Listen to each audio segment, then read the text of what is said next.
Bonjour à tous et merci d'être avec nous pour le grand JT des territoires. Cette semaine, place à une édition spéciale été. Une rétrospective de vos reportages préférés pour revivre l'actualité de vos territoires autrement.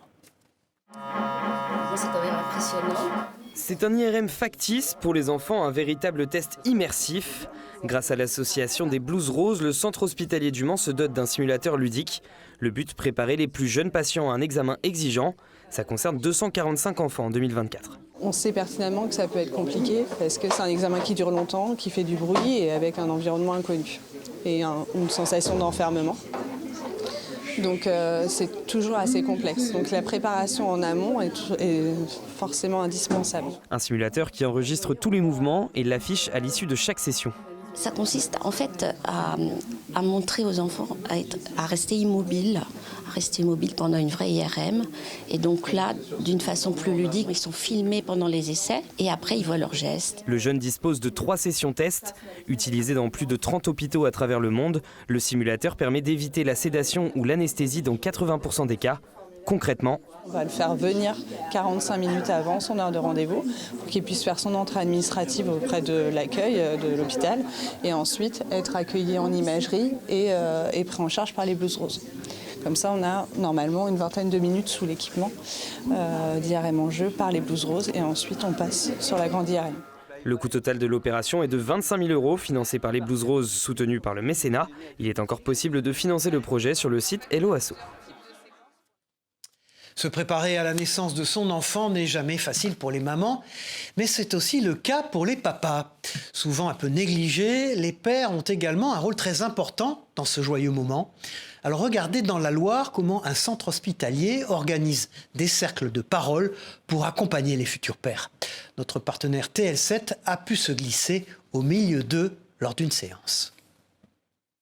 Roland a passé près de 2 heures à évoquer ses doutes et recevoir des conseils de professionnels. En sortant de ce cercle de parole sur la préparation à la naissance pour les pères, il est rassuré. Je pourrais presque dire qu'avant d'arriver au cours de papa, j'étais pas encore dans le rôle du papa. Et puis là, je vais ressortir du cours de papa et je pense qu'il y aura déjà une première étape de transformation qui sera faite. Il y a presque un petit avant-après. En plus de ne pas se sentir seul en étant à avoir un premier enfant, savoir comment les autres voient aussi la situation, c'est très très intéressant. On y va comme ça, un peu à l'aveugle, en disant est-ce que ça va être bien. Et quand on en sort, oui, c'est très bien. Il faut le faire. Ouais, je suis pressé maintenant. J'ai beaucoup moins peur. Durant les 2 heures, une sage-femme est présente pour aborder avec les futurs papas le séjour en maternité. Alors moi j'ai plutôt la place de celle qui va démystifier un peu l'accouchement, qui va un petit peu répondre à leurs angoisses, leur stress, les images de l'accouchement. On explique aussi aux papas la place qu'ils ont pendant le séjour à la maternité. Donc on explique aux papas l'importance de la proximité, du soutien à la maman. Et puis aussi leur rôle de père, ils ont aussi toute leur place dans l'éducation de cet enfant. On fait de la prévention sur la dépression et sur les troubles psychiatriques qui peuvent arriver donc, chez la jeune mère, mais aussi chez le papa. Et donc c'est un sujet très très important parce que bébé a besoin de parents disponibles et un papa ou une maman qui déprime n'est pas disponible pour le développement de son enfant, pour interagir. Le centre hospitalier du Forêt propose aussi l'accès à une chambre pédagogique pour pouvoir préparer au mieux l'arrivée du bébé chez ses parents. Partons en Moselle maintenant pour découvrir le nouveau compagnon des 130 vaches laitières d'un éleveur. Un robot racleur, un outil qui nettoie les allées de l'étable et permet un gain de temps considérable tout en améliorant les conditions de travail et le bien-être des vaches. Présentation avec Moselle TV. Cette vache n'est pas vraiment perturbée par son nouveau compagnon. Discret, méthodique et surtout infatigable, ce robot racleur sillonne les allées de l'étable pour les nettoyer. Avant d'avoir le robot, on effectuait 2 raclages bi-quotidiens, le matin et le soir. Ça nous obligeait à déplacer les vaches d'un couloir à l'autre. C'était assez contraignant pour nous. Et puis c'était toujours du stress pour les animaux. Le robot nous permet maintenant de nous affranchir complètement du raclage. C'est lui qui gère de manière autonome cette tâche-là. Du côté des 130 vaches laitières de l'exploitation, plus aucune surprise. le robot fait désormais partie du troupeau. Il y a eu une petite période d'adaptation d'une bonne semaine où les vaches étaient vraiment craintives au moment du passage du robot parce qu'il émet un petit son, un petit bip. Mais cette période a vraiment été très très courte, une semaine, et elles se sont vite habituées. Aujourd'hui, elles font même plus attention au robot, elles passent par-dessus. Programmé pour racler les allées toutes les 3 heures, le robot dépose ensuite tout dans la fumière pour être ensuite réutilisé comme engrais. Ce robot racleur, comme il passe plusieurs fois, les vaches sont beaucoup plus propres, ont les pattes plus propres, les crayons plus propres, donc forcément le lait sera également plus propre. 41 000 € ont été investis pour l'achat de ce nouvel équipement. L'agriculteur a bénéficié d'une aide de la région ainsi que du district urbain de Folquemont. Bientôt, c'est un robot pour la traite des vaches qui fera son entrée dans l'exploitation. Des technologies de pointe qui modernisent de plus en plus l'agriculture. Pour réduire leur consommation d'énergie, plusieurs communes optent désormais pour l'extinction nocturne de l'éclairage public. Une solution qui s'avère dangereuse pour la sécurité des conducteurs. Mais à Pessac, en Gironde, une entreprise a imaginé une peinture phosphorescente pour éclairer les espaces publics sans consommer de courant. Une idée lumineuse qui pourrait inspirer d'autres collectivités. Reportage signé TV7, la chaîne du groupe Sud-Ouest. En l'absence d'éclairage, cette signalétique luminescente guide piétons et cyclistes, malgré la nuit noire. Une solution moins énergivore que l'éclairage public, fabriquée à Pessac et exportée partout dans le monde. On a une matière qui va être luminescente. L'étape suivante, ça a été d'extraire ces pigments. Et une fois qu'on a le pigment sous sa forme solide, eh bien on en fait une peinture. La peinture, obtenue grâce à un procédé chimique complexe, s'illumine dès la nuit tombée et sécurise les usagers de la route sur plusieurs dizaines de mètres et pendant 10 heures. De quoi peut-être pallier la suppression de l'éclairage public et aussi réduire l'impact environnemental des communes. La peinture luminescente, en fait, elle capte la journée, elle émet la nuit. C'est quelque chose qui ne consomme pas d'électricité, qui n'émet pas de CO2. Donc on est vraiment dans le remplacement de la technologie du tout électrique. Une peinture également économique, puisqu'elle est moins coûteuse qu'une installation classique. Il faut compter entre 200 000 et 400 000 € pour la réalisation d'1 kilomètre d'éclairage public.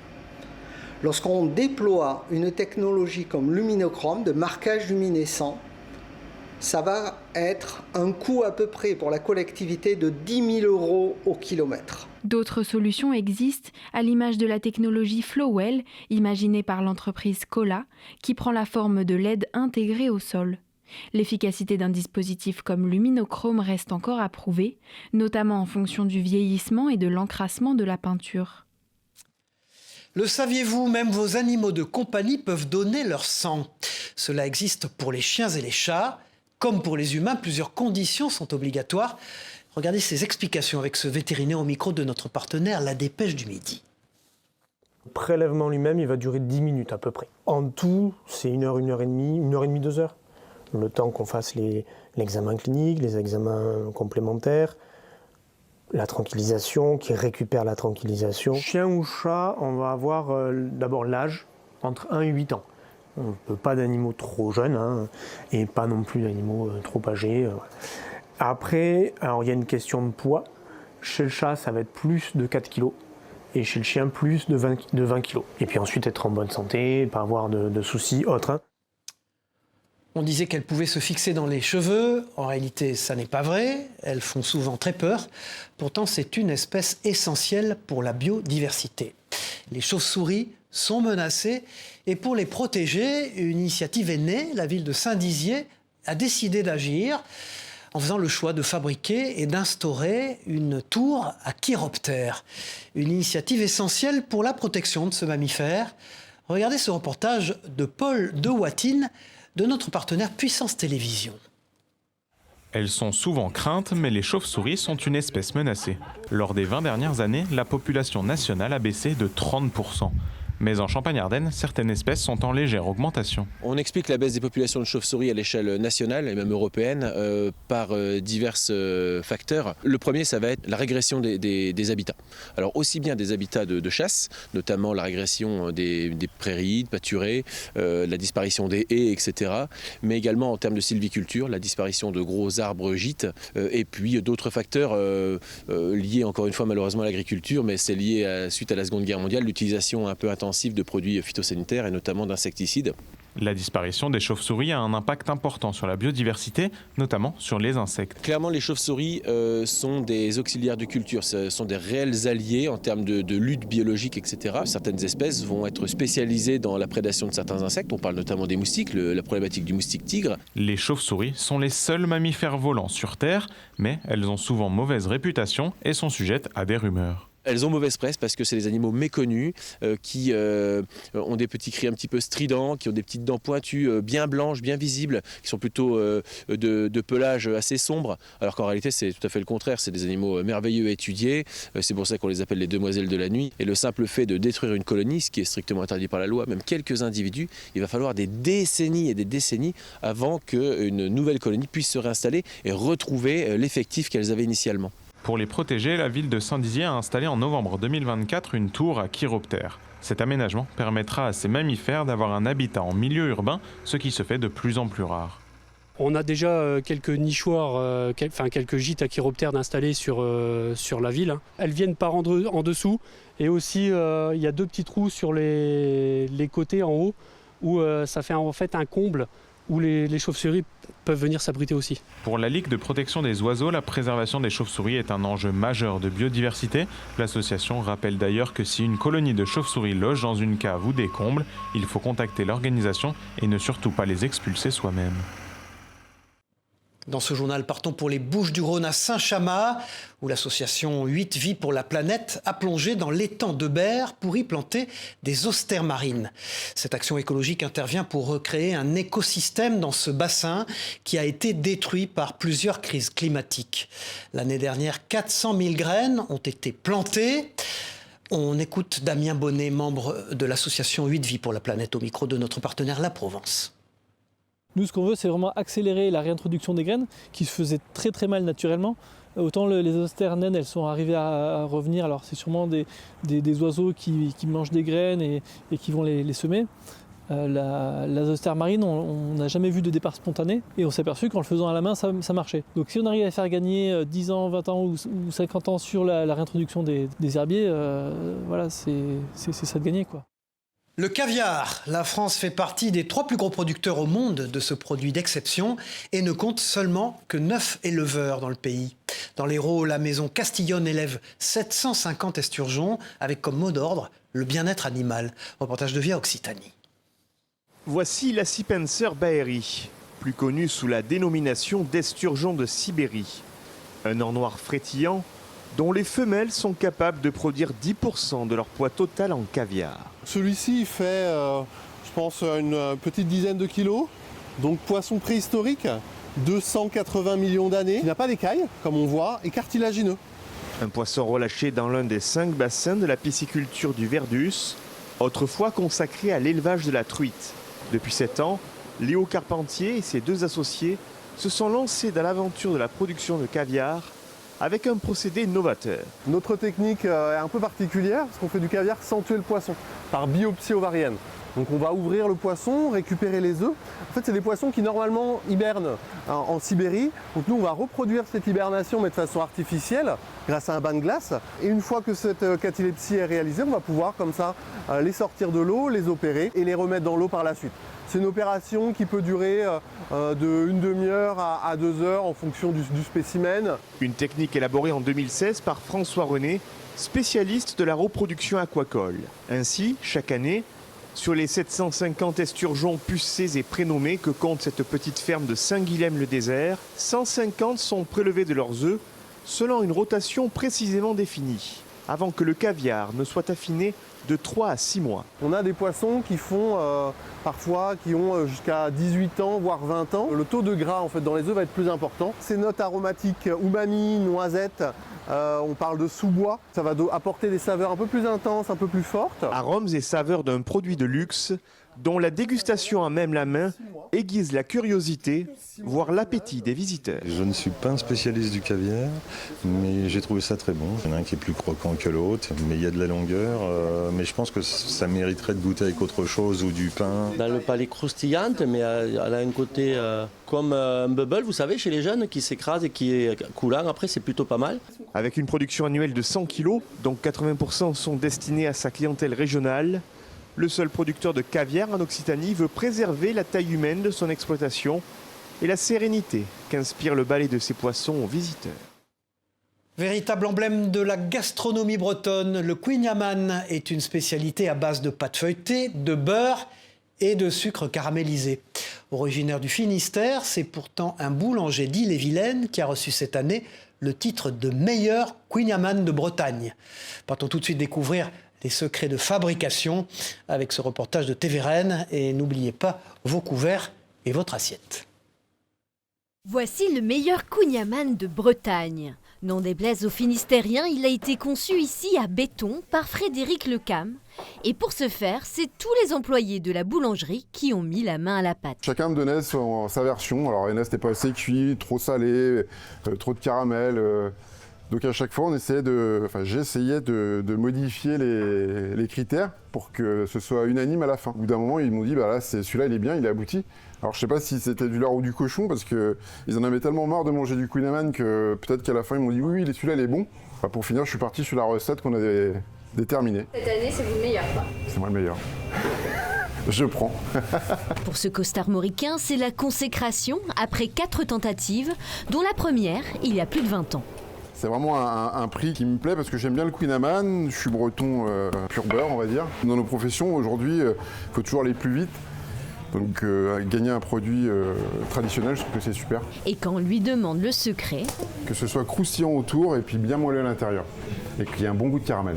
Le boulanger remettra son prix en jeu l'année prochaine, même s'il a avoué espérer le garder quelques années. Ce menuisier de formation a décidé de vivre sa passion, la musique. Les bruits de scie jouent désormais de la mélodie pour fabriquer des guitares électriques, des pièces uniques sur mesure et made in France que nous présente Télé Grenoble. Regardez.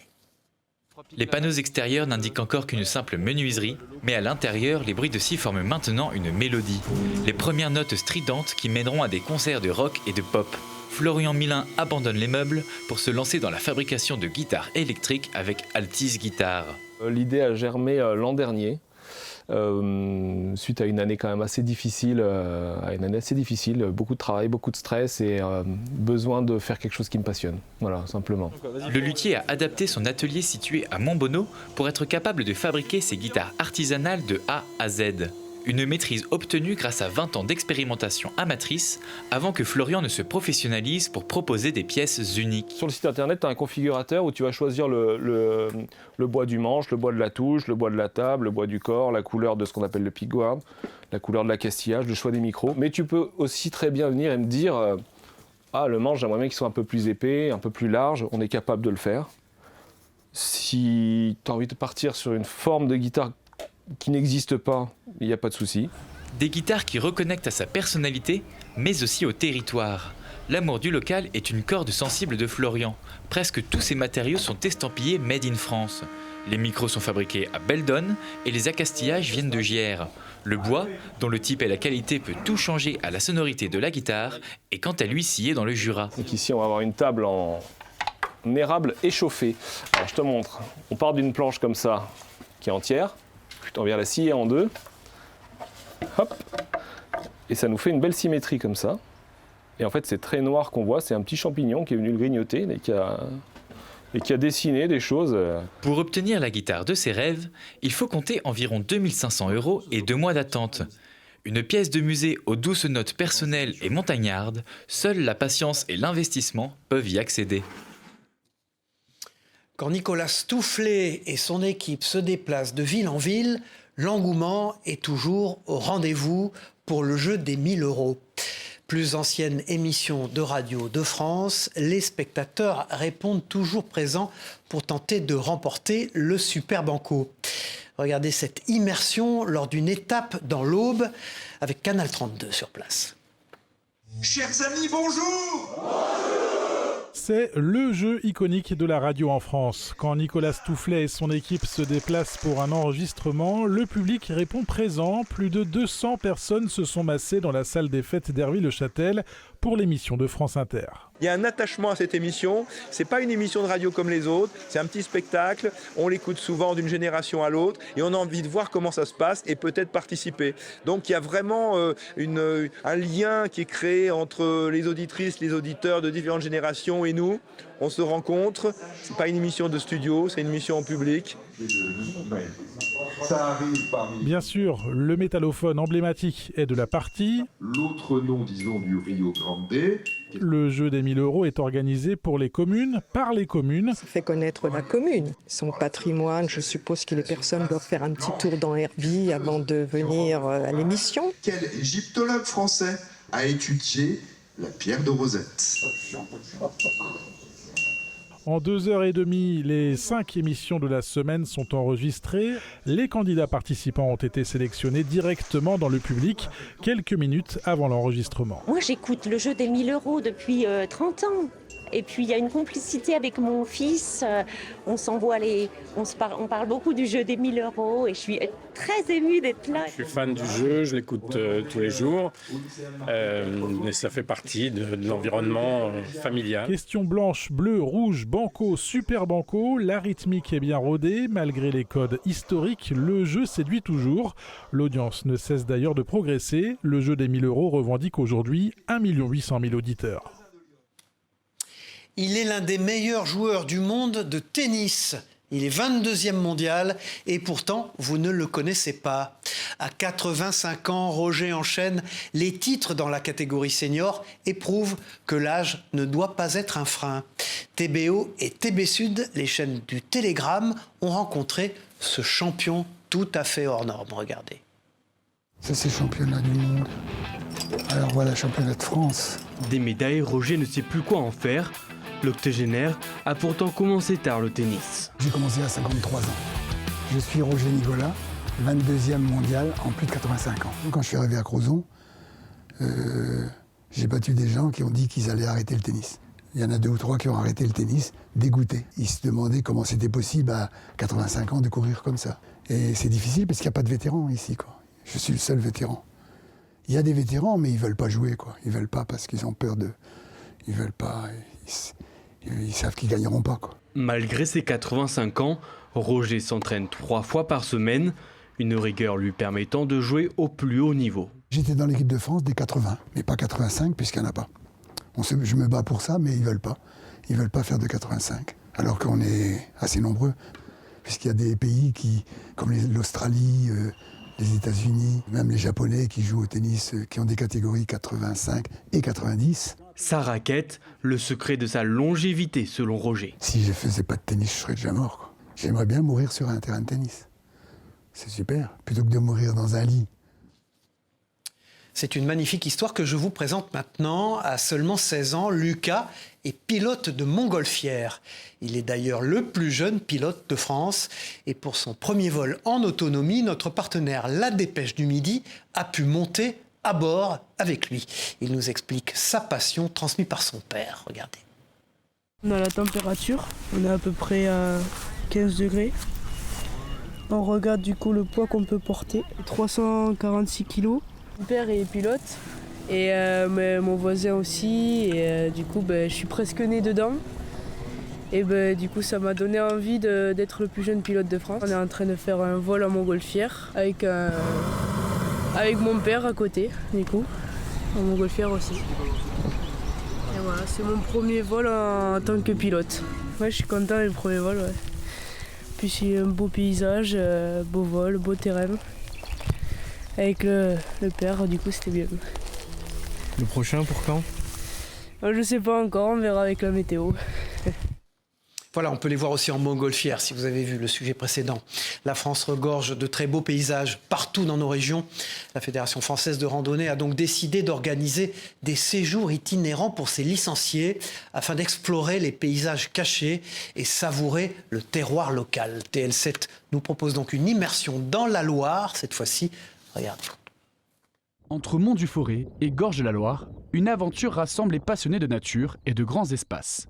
Ces séjours itinérants, organisés par le comité ligérien de la Fédération française de randonnée, mêlent découverte et convivialité. C'est mon premier séjour itinérant, en plus avec la Fédé, et vraiment je trouve que c'est super bien organisé. J'ai grandi dans la plaine et je suis jamais venu sur les Hauts-de-Chaume, mais je suis contente de découvrir cette belle région. Je suis né à Saint-Étienne, alors c'est peut-être, je sais pas, inconsciemment, c'est peut-être ce qui me fait revenir ici. Et puis on respire, c'est tellement bon.